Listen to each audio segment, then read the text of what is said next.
ஆக எனக்கு வேண்டியது முருகன் வெளியில வரணும், அதுவும் சீக்கிரமா வரணும். இதுல ஏதாவது டிலே ஆச்சு இல்ல என்ன மடக்க அனு வேற ஏதாவது வேலையில இறங்கினான்னு எனக்கு தெரிஞ்சது, அதுக்கப்புறமும் நான் பொறுமையானவளா இருக்க மாட்டேன். ஸ்வேதாவோட அப்பா அவளோட எதிர்காலம்னு எதை பத்தியும் பார்க்காம அவளோட அப்பாவா அம்மாவா நானே இருந்து அவ மனசுல இருந்தோம் உங்களை தூக்கி எறிய வச்சுட்டு நான் போலீஸ்க்கு போவேன், உங்க மேல கம்ப்ளைண்ட் தருவேன், உங்களை ஜெயிலுக்குள்ள அனுப்புவேன். இது அத்தனையும் நடக்கும், நடத்தி காட்டுவேன். இப்ப நீங்க போலாம்.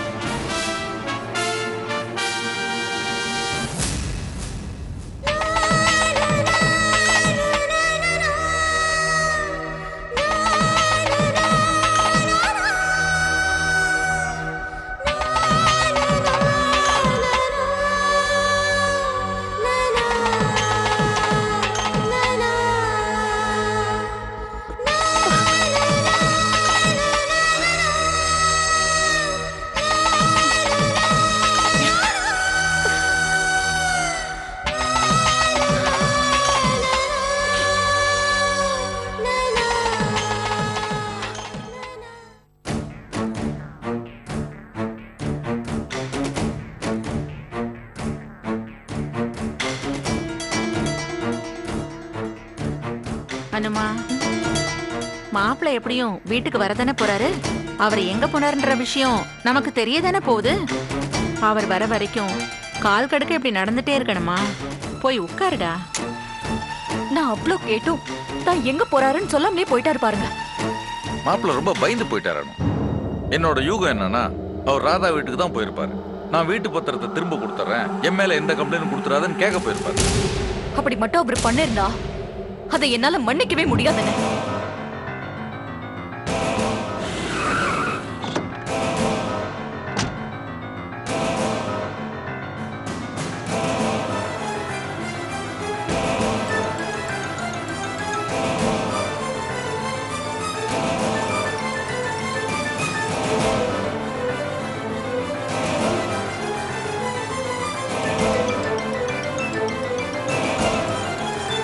சொல்லுங்க மிச்சு, எங்க போயிட்டு வரீங்க?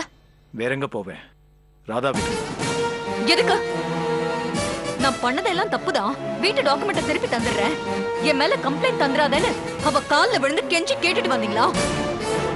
ஆமா, கிட்டத்தட்ட அப்படிதான். ஐயோ பிச்சு, என்ன ஒரு அசிங்கமான காரியத்தை பண்ணிட்டு வந்திருக்கீங்க. நீங்க சொன்னதை கேட்டு என் உடம்பெல்லாம் கூசுது.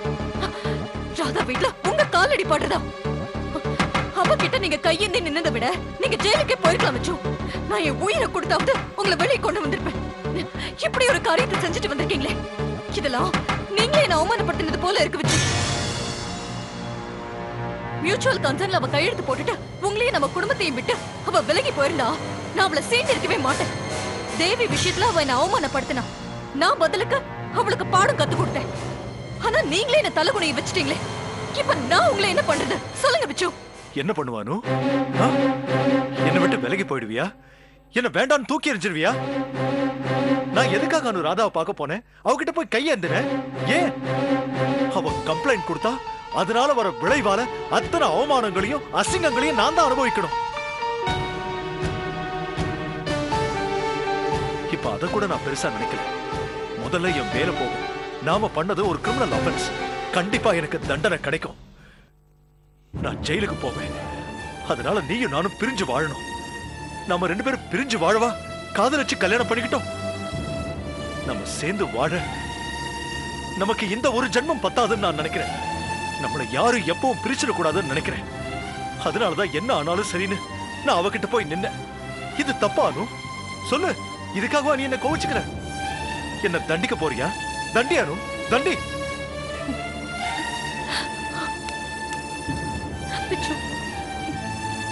தண்டிக்கப்பட வேண்டியவன் நான் தான் மிச்சு. எனக்காக தானே 50 லட்சம் ரூபாய் லோன் போட்டீங்க. எனக்காக தானே டாக்குமெண்ட் தெரியாம எடுத்து போலியா கையெழுத்து போட்டீங்க. இந்த கஷ்டம் எல்லாம் என்னால தானே. ஆனா என்னோட கோவம் என்ன தெரியுமா?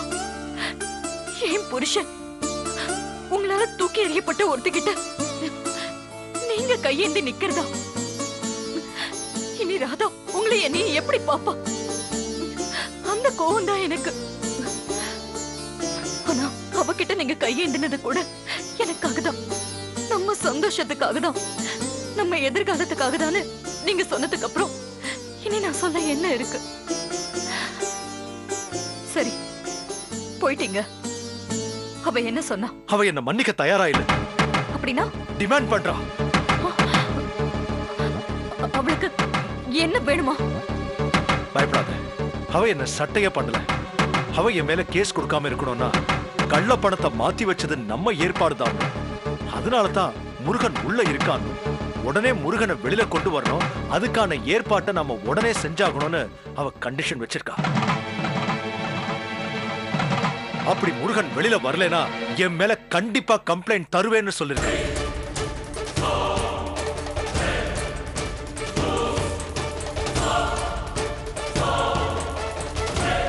அவ சொல்ற மாதிரி எல்லாம் நம்ம ஏற்பாடு தானே. ஜெய், அனு, நான் பொறுப்பை உங்ககிட்ட ஒப்படைச்சிட்டேன். இனி நீங்க பாத்துக்கங்க. அவ 4 நாள் தான் டைம் கொடுத்திருக்கா. அதுக்குள்ள ஒரு வழி செய்யுங்க. நான் உள்ள போறதும் போகாததும் உங்க கையில தான் இருக்கு.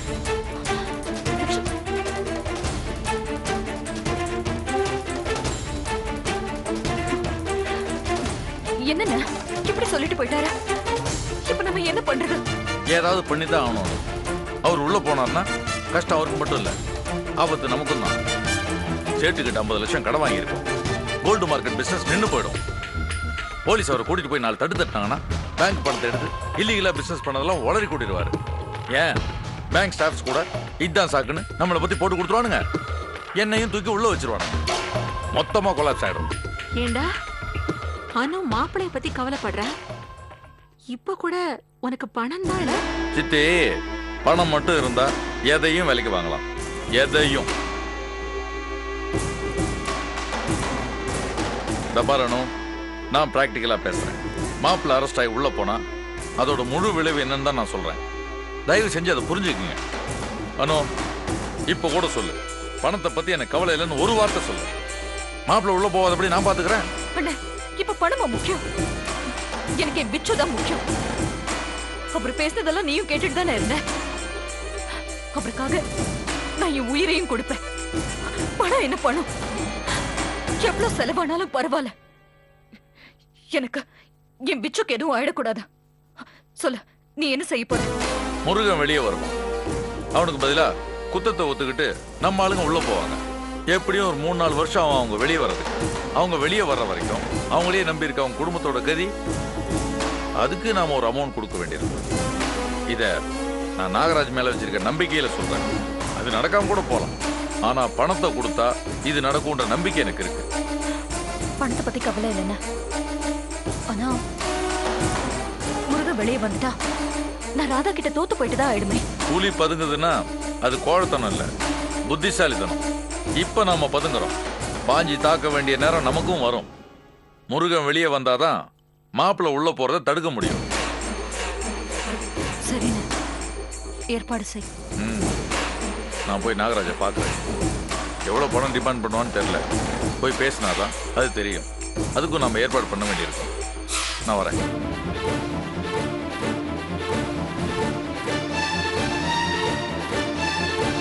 அண்ணம்மா, மாப்பிள்ள உன் மேல எவ்வளவு பிரிய வச்சிருக்காரு. ஆனா ஜெய்ய பாரு, இப்ப கூட பணத்து மேலதான் குறியா இருக்கும். அதனால என்னம்மா? அண்ணன் இல்லைன்னா உன் மாப்பிள்ள உள்ள போறதை எப்படி தடுக்க முடியும்? பணம் போனா போட்டும். எனக்கு என் விச்சுதான் முக்கியம்.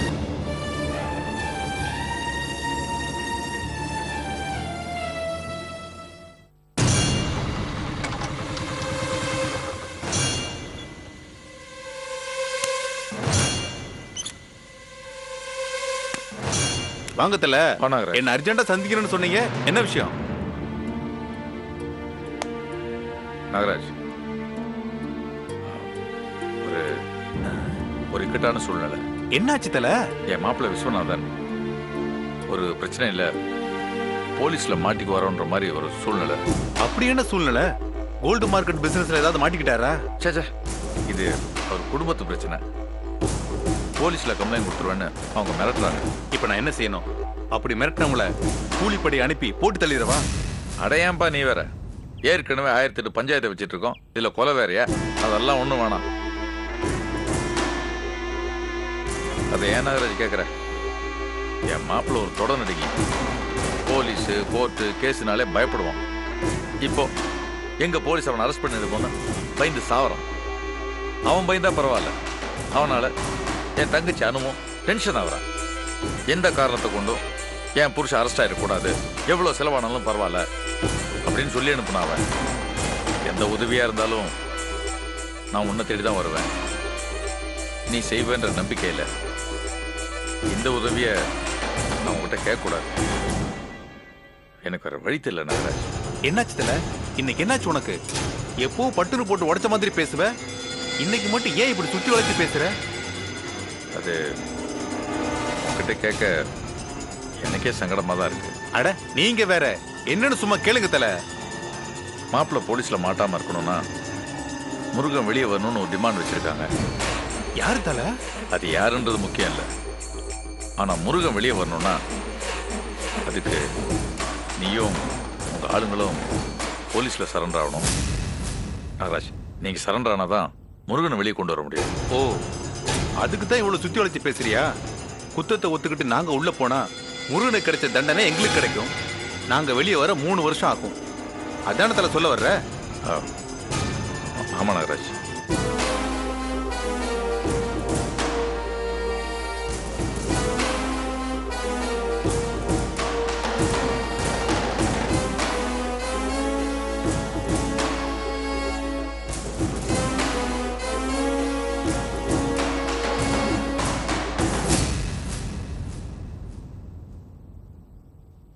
சரி தல, உனக்காக இது கூட செய்யலனா எப்படி?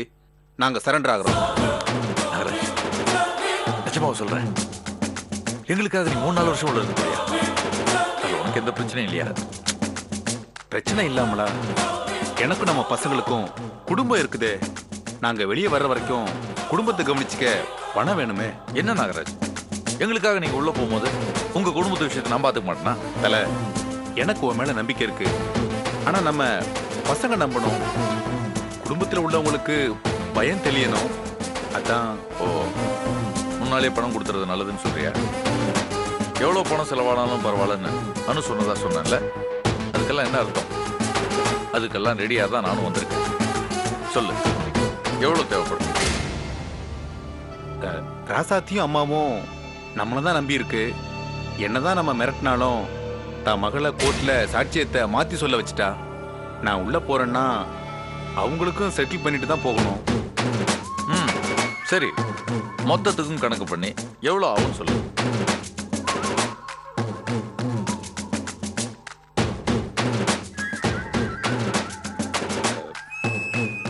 தல, எப்படியும் ஒரு 50 லட்சமாவது தேவைப்படும். ஓ, மொத்தம் 50 லட்சம் ஆகுமா? உடனே அவ்வளவு பெரிய அமௌண்ட்டை ரெடி பண்றது கொஞ்சம் கஷ்டம்தான். இருந்தாலும் நான் எப்படியாவது ஏற்பாடு பண்றேன். நீ செய்ய போற இந்த உதவிக்கு எவ்வளவு கொடுத்தாலும் ஈடாகாது. ஆனா ஒரு விஷயம், போலீஸ்ல போய் வழினா நீங்களே சரண்டர் மாதிரி இருக்கக்கூடாது. அவங்களா வந்து உங்களை அரெஸ்ட் பண்ற மாதிரி நீங்க ஏதாவது பண்ணணும். சரி தல, அதுக்கு என்ன பண்ணலான்னு நான் யோசிக்கிறேன். அப்புறம் ஒரு விஷயம், எந்த காரணத்தை கொண்டும் என் பேரோ எஸ்ஐ தனலிங்கம் பேரோ வந்துடக்கூடாது. நாங்க சொல்ல மாட்டோம் தல. ஆனா அந்த இன்ஸ்பெக்டர் எஸ்ஐ விடுவாரா? நீங்க காட்டி கொடுக்கலன்னா எஸ்ஐ தனலிங்கத்தை ஒன்றும் பண்ணிட முடியாது. நாங்க காட்டி கொடுக்க மாட்டோம். அப்போ இதுல பிரச்சனை இருக்காது. அப்புறம் இன்னொரு விஷயம், என்கொயரியில ராதா பேர் கூட வந்துட வேணாம். முருகன் மேல இருந்த பழைய பகையில தான் அவனை மாட்டி விட நினைச்சோன்னு சொல்லிருங்க. சரி தல, அப்படியே பண்ணிடுறோம். நாகராஜ், நீ செய்ய போற இந்த உதவியை நான் என்னைக்கும் மறக்க மாட்டேன். இந்த 50 லட்சம் மட்டும் இல்ல, நீங்க உள்ள போனதுக்கு அப்புறம் உங்க குடும்பங்களுக்கு தேவையான அத்தனை உதவி நான் செய்யறேன். உன்னை எனக்கு தெரியாதா? உனக்காக தான் நாங்க உள்ள போகவே ஒத்துக்கிட்டேன். இதுதான் என் நாகராஜ். தேங்க்ஸ் நாகராஜ். சரி, நான் கிளம்புறேன். சரி தல. அப்புறம் நான் பணத்துக்கு ரெடி பண்ணிடுறேன். நீ உங்க ஆளுங்கள்ட்டையும் பேசி வச்சிரு. சரி தல, வரேன். சரி வாங்க.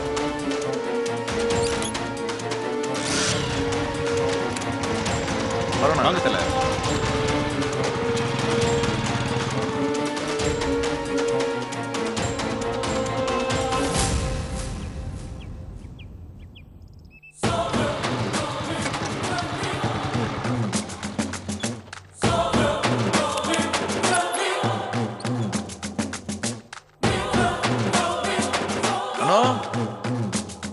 அனு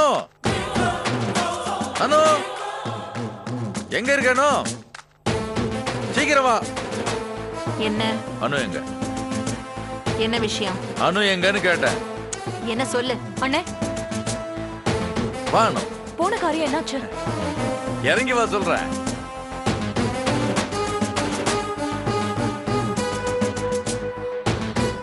என்னாச்சு? இந்த ஜெய் ஒரு காரியத்தை கையில் எடுத்துட்டானா அதை சக்சஸ் பண்ணாம விடுவானா? நாகராஜ் நம்ம ஆளு, முருகனுக்கு பதிலா அவங்க ஆளுங்களை சரண்டர் பண்றேன்னு என்கிட்ட ஒத்துக்கிட்டான்.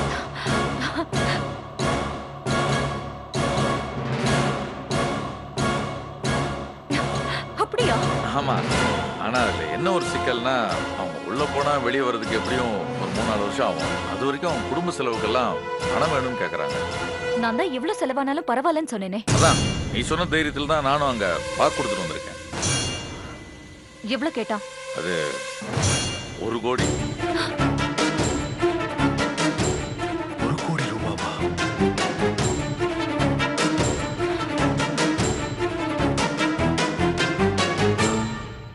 அவ்வளோ பணமா ஜெய்? என்ன மாப்பிள்ள, நீங்க மாட்டிட்டு இருக்க சிக்கலுக்கு முன்னால இந்த பணம்லாம் ஒண்ணுமே கிடையாது.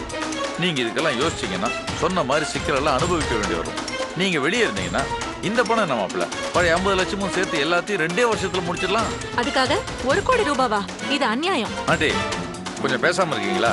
நீங்களே நியாயம் பேசி மாப்பிள்ளைய உள்ள அனுப்பிடுவீங்க போல் இருக்கு. அனு, ஆண்டிக்கு மேல சந்தேகம் போல் இருக்கு. நான் நாகராஜே வர சொல்றேன், நீயே நேரடியா பேசிக்க. இல்லண்ணே, அதெல்லாம் ஒண்ணு வேண்டாம். ஆனா இப்ப அவ்வளவு பணத்துக்கு நாம எங்க போறது? யார்கிட்ட போய் கேக்குறது? இருக்கவே இருக்காரு நம்ம சேட்டு. அவர் நம்மளை விட மாப்பிள்ளையும் நம்ம பண்ற பிசினஸையும் நம்புறாரு. அவர் தருவாரு. ஆனா என்னன்னா, பணம் தரணும்னா பாண்ட்ல கையெழுத்து போட்டு தரணும்னு கேட்பாரு. அப்போ உடனே பணத்துக்கு ஏற்பாடு பண்ணு. என்ன மாப்பிள்ள, நீங்க எதுவும் சொல்லவே இல்லையே? நான் என்ன சொல்றது? சரி, நான் போய் சேட்டை பார்த்து பேசிட்டு வந்துடுறேன். நாளைக்கே பணம் வந்துடும். ஆண்டி போ போ.